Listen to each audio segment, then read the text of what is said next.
The queuing happily munched on a rice cake, savoring its chewy bite as he sat among rabbits of all sizes.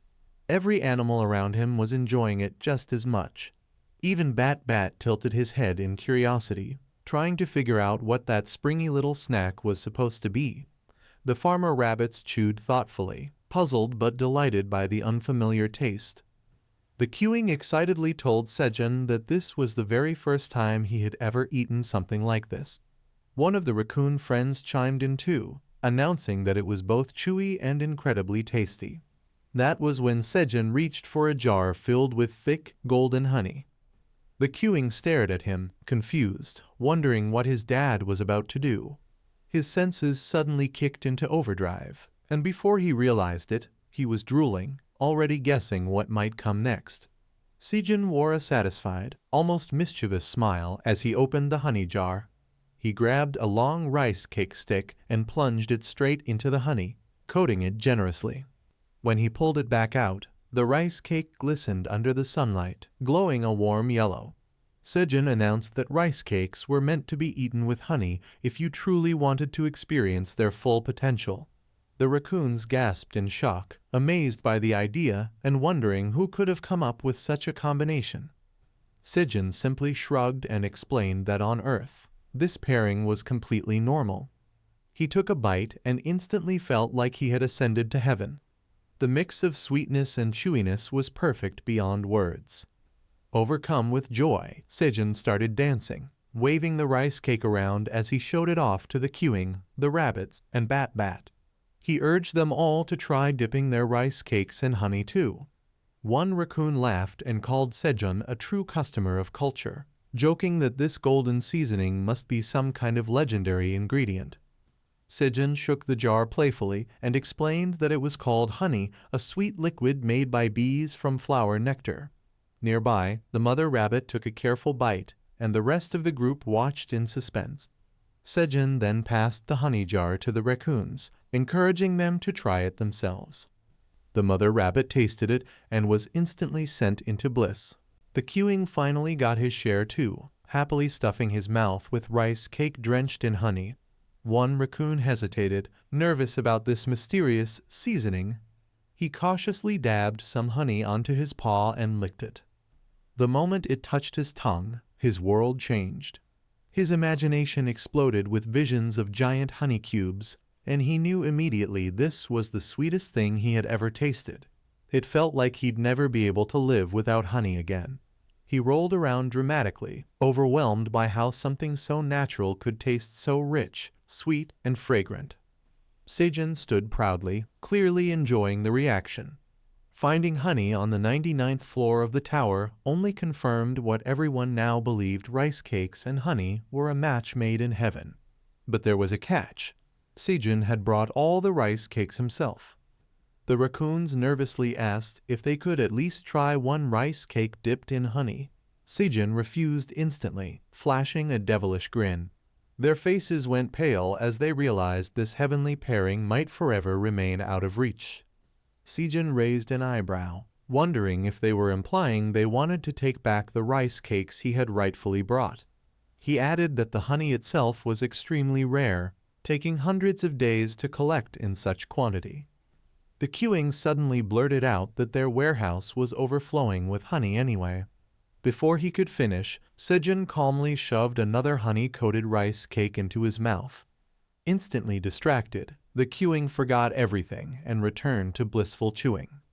Sejun sighed in relief and regained his composure.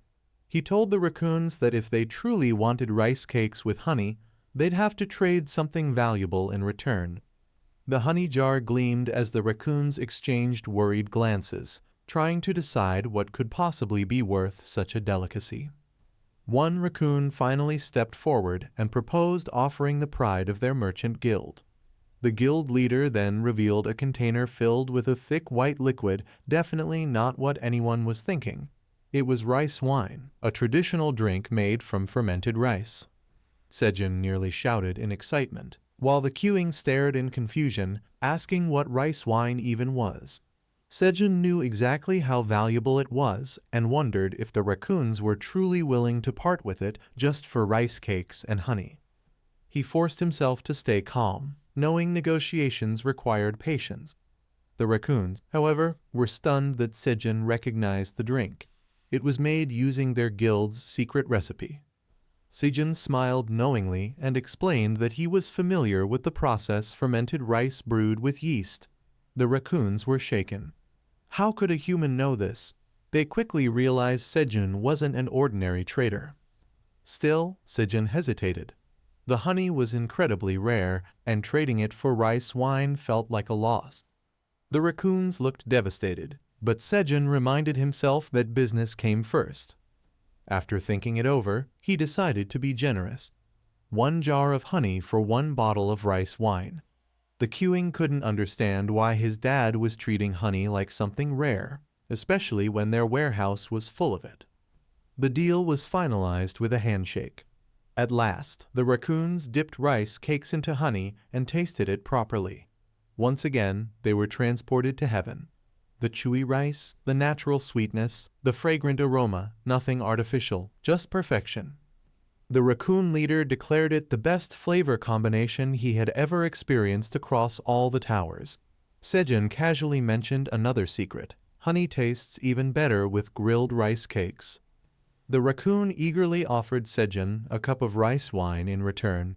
Sejin kept his cool, though inside he couldn't remember the last time he'd had traditional wine. He accepted a taste. The queuing immediately started bouncing, begging for some too, but Sejin firmly refused, saying wine was only for adults. The queuing puffed out his cheeks in disappointment. Just as Sejin was about to drink, the sky suddenly darkened. A deep, irritated voice echoed, asking who had mentioned rice wine. Time froze as a massive stone-like figure descended. It was Kaiser, controlling the giant black dragon statue. The ground cracked upon landing. The raccoons panicked, certain they were facing their doom. Sejin felt nervous but not terrified, wondering why Kaiser had appeared at the festival. Kaiser explained that he couldn't resist after hearing talk of alcohol. When Sejin mentioned trading honey for rice wine, Kaiser immediately recognized the raccoons as merchants from the Golden Tower. The raccoons trembled and begged forgiveness, but Kaiser laughed and told them to relax.